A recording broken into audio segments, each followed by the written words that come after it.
Belakangan, tepatnya 40 tahun dalam hidupnya, Muhammad menemui kejadian yang tidak biasa. Beliau tidak tahu bahwa hal tersebut merupakan tanda-tanda nubuah atau kenabian. Di antaranya, ketika beliau sedang berjalan, ada sebuah batu yang mengucapkan salam kepadanya. Kemudian saat Muhammad tidur, seringkali terjadi ru'yah shodiqoh atau mimpi yang benar, berupa fajar subuh yang menyingsing. Mimpi ini terjadi selama kurang lebih 6 bulan lamanya. Setelah merasa terjadi hal-hal aneh pada dirinya, Muhammad memilih untuk bertahanus atau menyendiri di Gua Hiro yang letaknya jauh dari keramaian. Dengan berbekal roti gandum dan air, Muhammad berangkat menuju Gua Hiro. Khadijah mengantar suaminya sampai ke depan rumah dengan penuh keikhlasan. Tak ada sedikit pun keluar dari bibirnya perkataan yang memberatkan kepergian suaminya. Berjarak agak jauh dari kota Mekah, terdapat sebuah gua kecil di Jabal Nur yang berukuran panjang 4 hasta dan lebar 1,75 hasta. Hanya memuat 1 atau 2 orang di dalamnya. Ada alasan tersendiri mengapa Muhammad memilih Gua Hiro sebagai tempat untuk bertahanus. Pertama, letak Gua Hiro jauh dari jangkauan manusia. Mustahil orang-orang singgah kemari untuk urusan sehari-hari.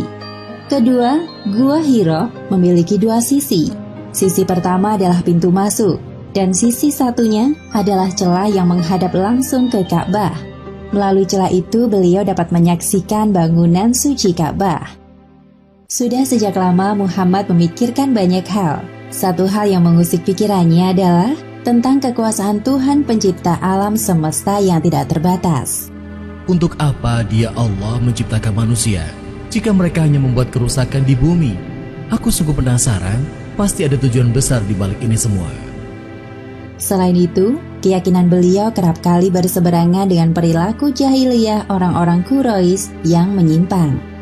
Sebenarnya, aku sadar bahwa perilaku kaumku telah jauh menyimpang dari ajaran Ibrahim.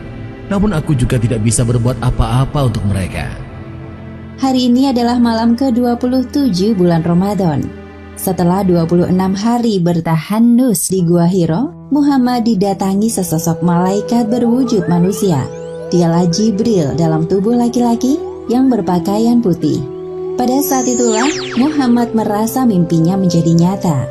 Bacalah wahai Muhammad. Aku tidak bisa membaca. Pada saat itu Jibril mendekap beliau dengan erat, seakan-akan ruh mau keluar dari tubuhnya. Kemudian Jibril melepaskan dekapannya dan mengulangi perintahnya lagi. Bacalah wahai Muhammad. Aku tidak bisa membaca. Untuk ketiga kalinya, Jibril mendekap Muhammad sampai dadanya terasa sesak, lalu kembali melepaskannya dan mengulangi perintahnya sekali lagi. Bacalah wahai Muhammad. Aku tidak bisa membaca. Kemudian Jibril melakukan hal yang sama kepada Muhammad, lalu beliau mengubah jawabannya. Bacalah wahai Muhammad.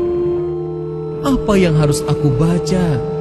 Maka malaikat Jibril membaca surat Al-Alaq ayat 1 hingga 5. Bacalah dengan menyebut nama Tuhanmu yang menciptakan. Dia telah menciptakan manusia dari segumpal darah. Bacalah, dan Tuhanmu lah yang maha pemurah, yang mengajar manusia dengan perantara kalam. Dia mengajar kepada manusia apa yang tidak diketahuinya. Ayat pertama surat Al-Alaq menyampaikan perintah kepada Muhammad untuk menjadikan Al-Quran sebagai pedoman hidup manusia. Setelah menyampaikan wahyu, tiba-tiba Jibril menghilang dari tempatnya. Muhammad yang menyadari ketidakhadiran Jibril merasa ketakutan, lalu beliau langsung berkemas untuk pulang. Beliau masih merasa ketakutan dan tidak menyangka telah melewati peristiwa aneh yang akan merubah hidupnya. Muhammad turun dengan cepat dari gunung dan melewati padang pasir luas. Tiba-tiba terdengar suara dari langit. Wahai Muhammad, engkau adalah utusan Allah. Aku adalah Jibril. Wahai Muhammad, engkau adalah utusan Allah. Aku adalah Jibril. Wahai Muhammad, engkau adalah utusan Allah. Aku adalah Jibril. Muhammad yang mendengar suara Jibril menghentikan langkahnya dan melihat ke arah langit. Itulah kali pertama Muhammad melihat Jibril dalam postur malaikat. Tiba-tiba saja Jibril menghilang. Segera saja Muhammad terburu-buru meninggalkan tempat itu dengan penuh ketakutan. Sesampainya di rumah, Muhammad meringkuk di ranjang. Khadijah yang mendapati suaminya telah pulang mendekatinya. Selimuti aku, selimuti aku. Khadijah merasa kaget melihat suaminya menggigil. Segera saja ia menyelimutinya. Khadijah tidak melontarkan pertanyaan apapun kepada suaminya tentang hal yang baru terjadi. Hal itu dikarenakan Khadijah sangat menghormati Muhammad. Lalu Khadijah menyiapkan air minum di dekat suaminya dan menunggu penjelasannya. Setelah keadaan tenang, Muhammad menceritakan kejadian yang baru menimpanya secara detail kepada Khadijah dengan dipenuhi perasaan takut dan bingung. Apa yang sebenarnya terjadi kepadaku? Aku khawatir terhadap keadaan diriku sendiri, wahai istriku. Wahai suamiku, tidak, demi Allah jangan berprasangka buruk. Allah tidak akan menghinakanmu selamanya. Engkau tidak pernah memutus tali silaturahim. Engkau selalu membantu orang yang kesulitan, memberi makan orang miskin, menjamu tamu yang datang, dan menolong orang yang menegakkan kebenaran. Khadijah berusaha mengingatkan suaminya bahwa Muhammad adalah orang yang pantas menjadi seorang Rasul Allah. Bagaimana kalau kita temui Paman Warokoh? Beliau pasti tahu mengenai hal ini. Baiklah, mari kita ke sana. Segera saja mereka berdua menemui Warokoh bin Naufal, seorang pemeluk Nasrani yang menulis buku dalam bahasa Ibrani dan juga menulis Injil dalam bahasa Ibrani atas izin Allah. Karena usia yang terpaut jauh dari Khadijah, Warokoh terlihat semakin tua. Wahai anak pamanku, apa yang membawamu kemari? Aku bersama suamiku Muhammad. Ada hal penting yang ingin ia ceritakan kepadamu. Ceritakanlah jika hal itu mengganggumu, wahai Muhammad. Apa yang engkau lihat? Kemudian Muhammad menceritakan apa yang dilihatnya kepada Warokoh. Warokoh menyimak setiap detail cerita Muhammad dengan sungguh-sungguh dan terheran-heran. Allahu Akbar, itu adalah namus yang diturunkan Allah kepada Musa.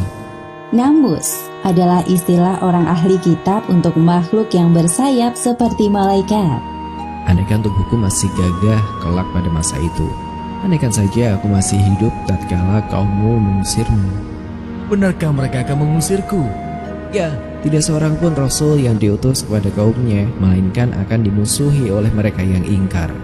Andaikan aku masih hidup saat engkau diutus kepada kaummu, tentu aku akan beriman dan membantumu dengan segala yang kumiliki.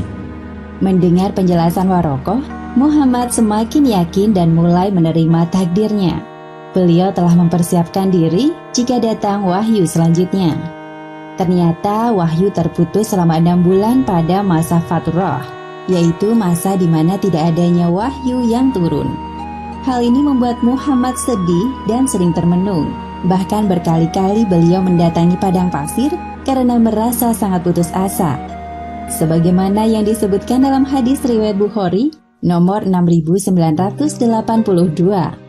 Telah sampai informasi kepada kami bahwa masa Fatrah terjadi begitu lama hingga Rasulullah SAW bersedih hati, yang ini membuat beliau berulang kali berlari kencang ke atas bukit untuk melompat. Setiap kali beliau sampai ke atas bukit, malaikat Jibril menampakkan diri dan berkata, "Wahai Muhammad, engkau adalah benar-benar Rasulullah," sehingga hati dan jiwa beliau tenang. Ya Allah, hamba ikhlas dengan segala ketentuanmu. Warokoh meninggal dunia pada masa Fatrah. Warokoh meninggal dengan mulia karena ia telah bertekad untuk membantu Muhammad saat beliau diperangi dan diusir oleh kaumnya. Hikmah dari terputusnya wahyu ini agar hilang rasa takut dalam diri Muhammad setelah bertemu dengan Jibril dalam wujud malaikat dan memberikan waktu kepada Muhammad untuk mempersiapkan diri menerima wahyu selanjutnya. Di suatu malam yang dingin, Muhammad sedang tidur dengan tubuh dibalut selimut tebal. Tiba-tiba Jibril mendatanginya dan menyampaikan wahyu kedua, yaitu surat Al-Muddathir ayat 1 hingga 7. Hai orang yang berkemul berselimut, bangunlah lalu berilah peringatan, dan Tuhanmu agungkanlah, dan pakaianmu bersihkanlah, dan perbuatan dosa tinggalkanlah. Dan janganlah kamu memberi dengan maksud memperoleh balasan yang lebih banyak, dan untuk memenuhi perintah Tuhanmu, bersabarlah. Setelah itu wahyu selanjutnya turun berturut-turut di hari berikutnya. Demikianlah akhir peristiwa kenabian dan turunnya wahyu pertama. Hikmah yang dapat kita ambil dari kisah ini: pertama, peristiwa turunnya wahyu pertama mengabarkan tentang Muhammad adalah utusan Allah. Dan wahyu kedua mengabarkan tentang perintah untuk berdakwah.